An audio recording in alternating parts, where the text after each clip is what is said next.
தவமே ஜெயம் நேயர்களுக்கு வணக்கம். நாம் செய்வது தவறென்று நமக்கே தெரிவதில்லை. ஏன்? பஞ்சபூதங்களான இந்த தேகம் ஒவ்வொரு பூதமும் தன்வயப்படுத்தவே முனையும். மண் தத்துவம் ஆசை வளர்க்கும். விதை விதைத்தால் வளர்வது போல் நீர் தத்துவம் காமத்தை பெருக்கும். நீரை உறிஞ்சி மரம் செடி கொடி வளர்வது போல் நெருப்பு தத்துவம் கோபம் குரோதத்தை வளர்க்கும்.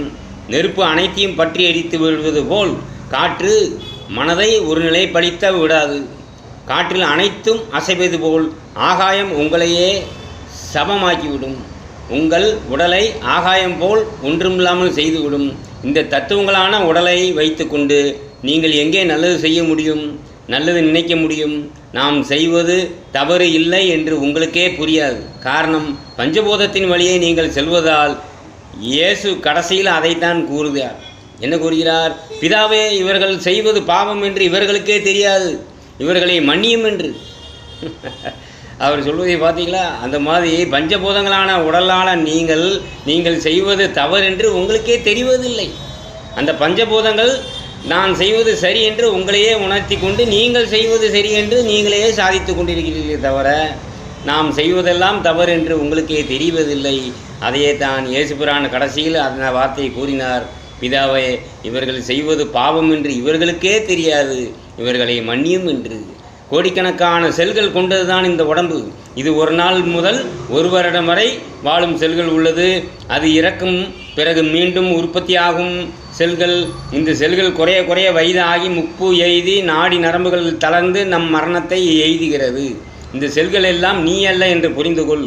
உயிர் வளர்க்க பாருங்கள். இதற்குத்தான் மாயப்பிறப்பு என்று கூறுவது. அணுக்கள் பிறந்து மாயமாகிவிடும். பகலில் செல்கள் வளர்கிறது, இரவில் செல்கள் அழிகிறது. இதனால தான் நாம் காலையில் குளிக்கிறோம். உடலில் செல்கள் இறந்தால்தான் சூரியன் கதிர்பட்டு செல்கள் வளர்கிறது, சந்திரன் கதிர்பட்டு செல்கள் அழிகிறது. ஒரு செடியை சூரியன் படாமல் வைத்தால் அழிந்து விடுகிறது அல்லவா? சந்திரன் தேய்பிறை என்று இதற்குத்தான் பெயர் வைத்தார்கள். உடல் வழி சென்றால் நீங்கள் மரணம் நிச்சயமடைவீர்கள். உயிர் வழி சென்றால் சூட்சும தேகத்தை நீங்கள் உயிர் பெற செய்வீர்கள். மரணம் எய்தும் உடலுக்காக மனக்கோட்டை கட்டாமல் மரணம் எய்தா ஒளி உடம்புக்காக வாழ பழகுங்கள். பெண்கள் கேள்வி கேட்டால் நிமிர்ந்து நின்றால், தெளிவின் ஆளுமையாக நகர்ந்தால் அவர்களை கீழே தள்ளி நசுக்க பார்க்கும் சமூகம் என்று ஆண்டாள் பிரியதர்சினி ஒரு புத்தகத்தில் எழுதியிருந்தார்கள். சமூகம் பாம்பையும் நசுக்கும், யானையும் நசுக்கும், பரமனையும் நசுக்கும். இறைவன் ஆணும் இளன் பெண்ணும் இளன். நீங்கள் ஆண் பெண் என்ற பேதத்தோடு இருந்தால் அவனோடு கலக்க முடியாது. அந்த நான் பெண் ஆண் என்ற நிலையில் இருந்து விடுபட்டால் இறைநிலையை அடையலாம். சமூகம் என்பது சீதோசன நிலையை போல் மாறிக்கொண்டே இருக்கும். அதற்கு தக்கவாறு நாம் தான் இருக்க வேண்டும். பருவகாலத்தை குறை சொல்ல முடியாது. குளிரடித்தால் போர்வை பொறுத்து கொண்டு, மழை பெய்தால் குடை பிடித்துக்கொள். குளிரை நீ நிறுத்த முடியாது, மழையை நீ நிறுத்த முடியாது. உன் வழியில் நீ சென்று கொண்டிரு. இறைவன் கரம் பற்றி இப்பொழுதும் உன் சமூகம் பணத்தை மட்டுமே ஆடையாக அணிந்து கொண்டு சுற்றுகிறார்கள். ஒன்றும் செய்ய முடியாது. சமூகத்தை பற்றி சிந்தனை செய்யாதீர்கள். சமூகம் நித்திய வஸ்து அல்ல. இந்த இடத்தில் உங்களுக்காகண்டி நான் மாணிக்கம் வைரம் தங்கம் பவளம் முத்து என்று ஏகமாய் கூறியிருக்கிறேன். இதில் நீங்கள் எதை எடுத்து அணிந்தாலும் முக்தி நிச்சயம். அணிந்து ஒளியாக மின்னுங்கள் நட்சத்திரமாய். இயேசு, அல்லாஹ், வள்ளலார் மூவரும் என்ன கூறுகிறார்கள் என்று பார்ப்போம். நான் உனக்கு மிகவும் சமீபத்தில் இருக்கிறேன், உன் மனதை உள்ளே திருப்பு என்று இயேசு கூறுகிறார். சமீபத்தில் என்றால் நான் உன் புருவ மத்தியில் உள்ளேன் என்று கூறுகிறார். மனதை உள்ளே திருப்பு என்றால் மனதை திருப்ப முடியுமா? மனம் நம் கண்ணுக்கு தெரியாத பொருள்.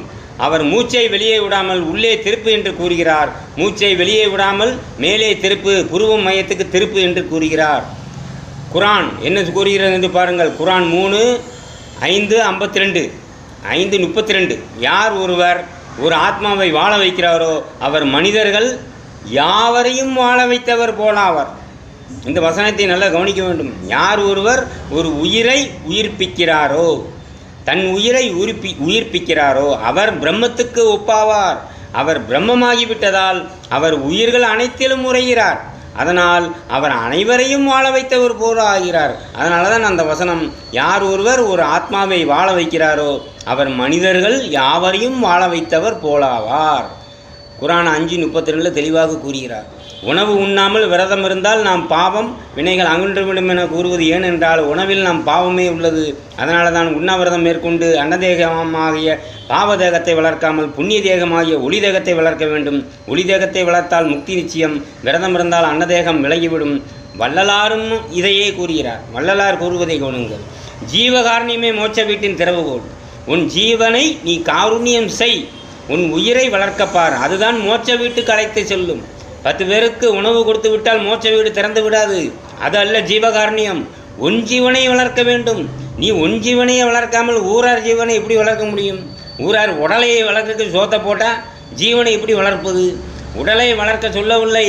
வாடிய பயிர் என்று வள்ளலார் குறிப்பிட்டது உயிர்ப்பிக்காமல் கிடக்கும் நமது உயிரைத்தான் வாடிய பயிர் என்று கூறினார்.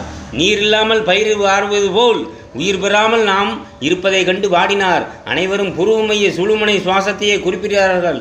கரூரார் கூறுகிறார், பிறக்கும் போது அடைத்ததப்பா, இனி சாகும் வரை திறக்காதப்பா என்று. பிறக்கும் போது அடைத்த தொப்புள் குடி இறந்தபின் செல்லும் தனஞ்செயன் வாயு சாகும் வரை திறக்காது என்று கூறுகிறார். பிறகு என்ன செய்வது? செத்துவிட வேண்டியதுதான். பத்திரகிரியார் கூறுவது போல் சித்தாரை போல் இனி திரிவது எக்காலம், வாசிதனை பார்த்து மாண்டிருப்பது எக்காலம், சொற்று துருத்திதனை சுமந்து அலையாமல் ஊத்தை சடலம் போற்று உனை அடிவது எக்காலம். பத்திரகிரியார் கூறுவதை கேட்டு நடங்கள். வணக்கம்.